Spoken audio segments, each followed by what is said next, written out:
அன்பான வணக்கம் குட்டி சுட்டீஸ், எல்லோரும் நல்லா இருக்கீங்களா? வாங்க சுட்டீஸ், இன்னைக்கு துளிர் ஸ்டோரீஸில் ஒரு புதிய சூப்பரான கதையை பார்ப்போம்.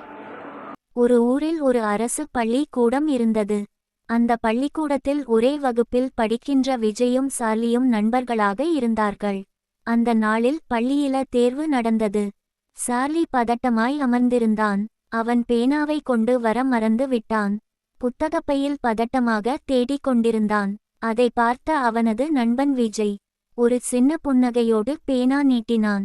இதோ, இதை உபயோகப்படுத்திக்கோ சார்லி என்று சொன்னான். சார்லி அந்த பேனாவை வாங்கிக் கொண்டான். அந்த தேர்வை நன்றாக எழுதி முடித்தான்.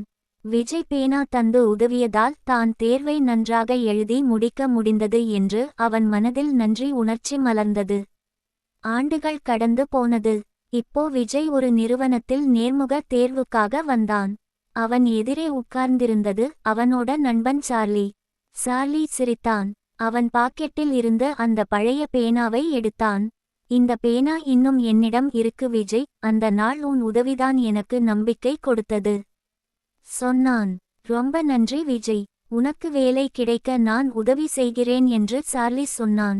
விஜய்க்கு வேலை கிடைத்தது. கதை நன்றாக இருந்ததா குட்டீஸ்? நீங்களும் உங்கள் ஃப்ரெண்ட்ஸுக்கு உதவி பண்ணணும், நன்றி உணர்ச்சியோடு இருக்கணும்.